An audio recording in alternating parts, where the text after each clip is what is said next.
आप सभी को मेरा प्रणाम ज्ञापन करती हूँ। आज मैं अपना परिचय इस तरह इसलिए दे रही हूँ क्योंकि प्रणाम करके परिचय देना हम भारतीयों की संस्कृति है। हम सब जानते हैं कि आज हम अपने देश के गणतंत्र दिवस मनाने के लिए यहाँ एकत्रित हुए हैं और आज के इस पवित्र दिवस पर मुझे कुछ कहने को मौका मिला है, इसलिए मैं खुद पर गर्वित हूँ।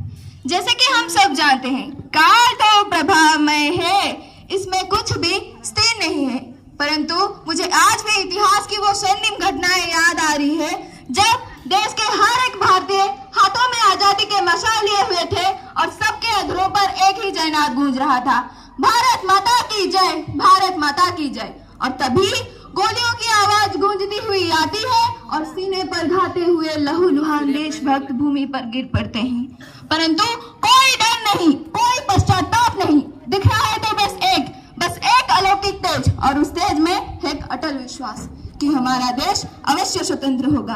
और 15 अगस्त 1947 को ये विश्वास प्रतिफलित भी हुआ, यानी हमारा देश स्वाधीन हो गया, हमें मिली अपनी आजादी। आजादी की असली मतलब वही समझ सकता है जिसने कभी गुलामी की हो।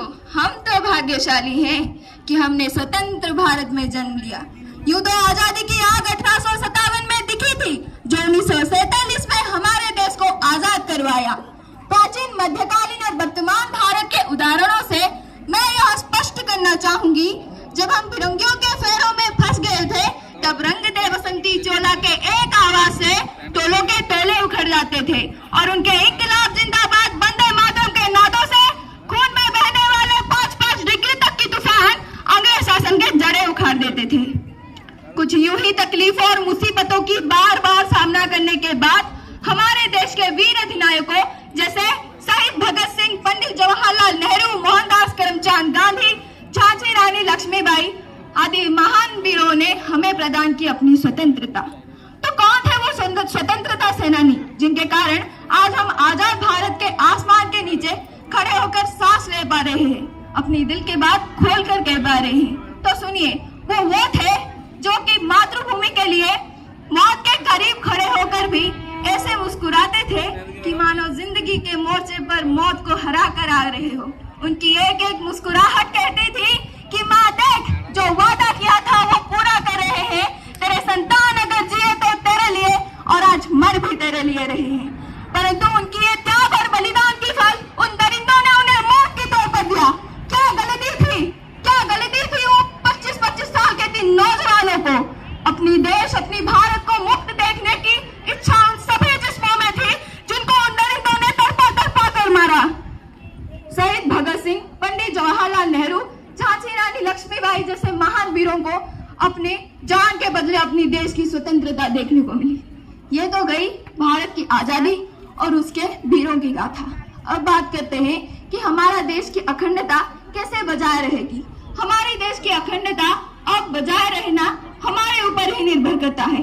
अगर हम अपने देश को आतंकवाद, नक्सलवाद और देशद्रोहियों से बचा सकेंगे तो हमारे देश की अखंडता अवश्य बजाय रहेगी। मैं नहीं मानती कि राष्ट्रगान पर 2 मिनट सावधान खड़े हो जाना देशभक्ति कहलाता है, अपितु असली देशभक्ति तो वो कहलाता है जो कि सच्चे दिल से अपनी देश मातृका के लिए अपनी जान देने को भी पीछे ना हटे।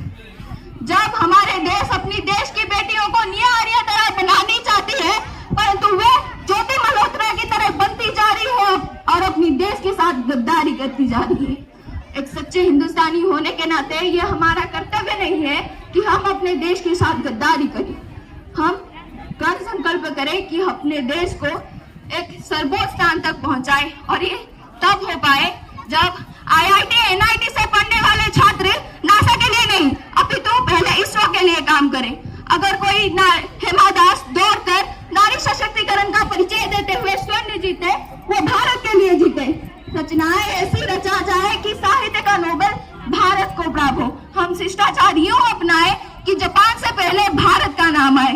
पर्यावरण संरक्षण के साथ साथ अतिथि देवो भव भावना का जागृत अवश्य करें। जो दौड़ सकता है